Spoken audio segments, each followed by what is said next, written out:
Hi, welcome to the video. So today I'm doing this video on kind of a sad occasion. Jeff Beck just died 2 days ago. I heard about it just yesterday. You wouldn't think, if you've seen my other videos, that he was an influence on mine because I'm not really playing that genre that much. But back when I was about 12 or 13, Jeff Beck's Wired and Blow by Blow, I had both those on cassettes, which you can still see. I still have it 40 some years later. And that was the first guitar instrumental music that I actually ever listened to, was those two records. So it definitely did have an influence on me. He was one of my favorite guitarists back before I even started playing guitar.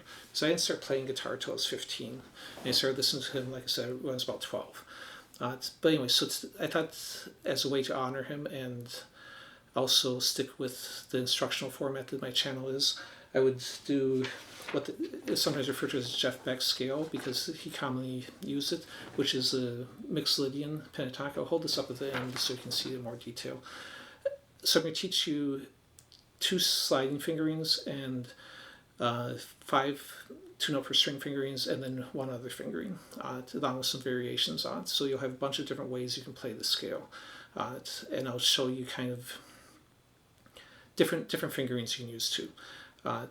So let's just jump into this. And you can download this tab to on my Patreon site for free. The link will be in the description. You don't have to be a member. So we're going to jump right into this. I just wrote all this up in the past like 2 hours. Again, because I wanted to do something to commemorate his death. So the Mixolydian Pentatonic, or Jeff Beck scale on this, is basically a pentatonic scale, but using Mixolydian, which is a major scale with the dominant 7 or flat 7.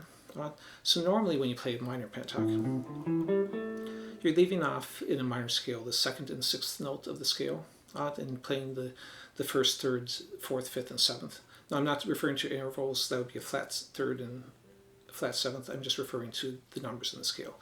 So now if you go to a Mixolydian scale and do the same thing and leave off the 2nd and the 6th, you end up with that same 1, 3, 4, 5, 7. Of course, it's a major 3rd now instead of a minor. So it kind of has a similar look. It's really only changing it from minor to major. They still have that flat 7th that's common in both the dominant 7 and minor 7th chord. So it should be kind of familiar to what you're already doing, so you should be able to learn it fairly quickly. And just like on the pentatonic, I'll show sliding positions of this new scale, just like you have the sliding on the minor pentatonic, and also show the 5 2-note per string fingerings, 1 off each one of the 5 notes. Being a pentatonic scale, it only has 5 different notes, so you can start a scale on any one of those 5. So let's jump into this. So the one that most resembles a minor pentatonic would just be starting from the root here, and then be, and again, I'll have all these frets written down, so don't worry about having to memorize this. So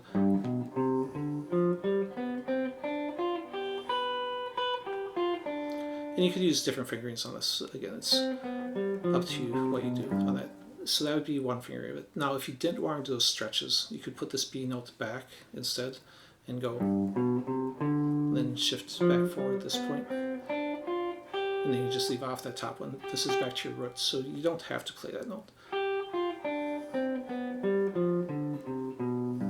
Again, whether you use this fingering or shift, it doesn't really matter. I could also do a sliding one, so that's why I'm going to jump right into 2. So basically what that's doing is it repeats itself every 2 strings. So I can use my 2nd finger, use my 3rd finger, it doesn't really matter. And I'll demonstrate why it doesn't matter in a second. And then it's just going to repeat on the octave.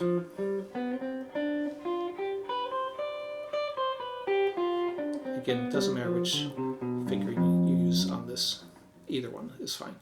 Another option, if you wanted to do it as a sliding scale, is I could start and slide on my 2nd finger. I would slide on the 1st because I'm out of position to play that next note if I'm sticking with this fingering. And it doesn't matter whether you pick both slide notes or you slide the legato slide and only pick the 1st one. Again, that's kind of how you make all this stuff your own. Then I could also slide on the 1st finger. So instead from the F to G to the B to C, which would be like this.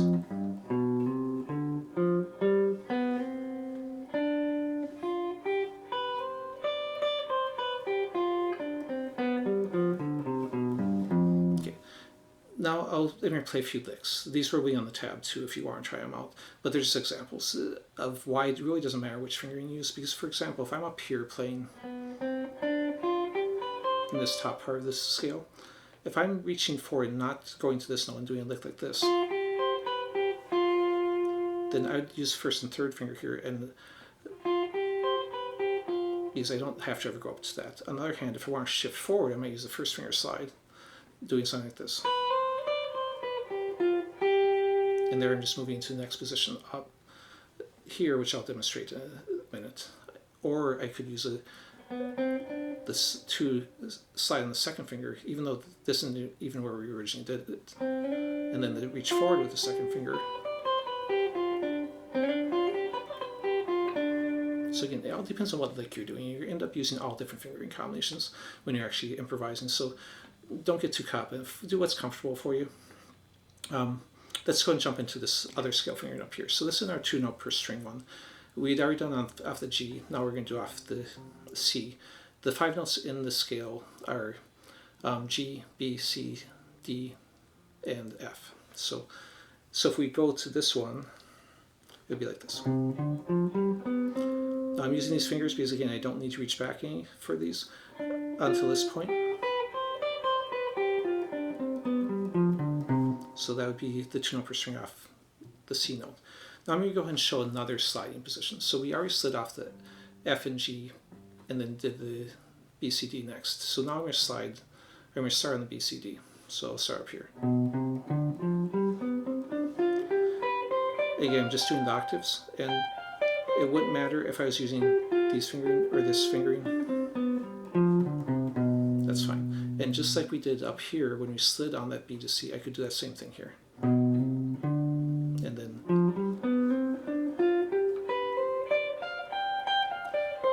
then sliding, coming back would be the same thing. And now just again to show that the fingering doesn't really matter, I'll play a quick lick here. So here I'm going to start off using the pinky. Then I'm just kind of sitting on the first and third finger. Then I'm shifting back into the second finger again. So again, it's all adaptable.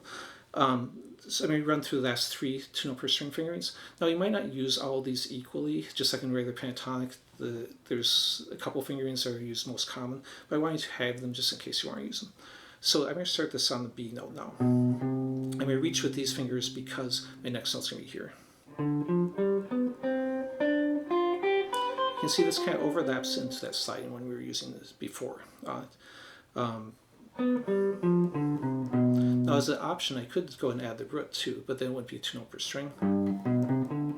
But it kind of has a good sound. The other two would be one starting off the D, so that would be this. There I'm just going to roll my finger, but you can do whatever you want on that. And then the last one would be the 2-note per string off the F. So I'm starting up here. I'm going to start on the first finger because I don't have to reach backwards until I get to this 12, 15. And the last notes are just 13, 15. So it's pretty easy. Okay, so that gives you the 5 2-note per string, 2 sliding, and the one option where you don't have to stretch as much. So if you haven't, let me go and hold up the tab before I forget to do that. So you can see all of them are written down there.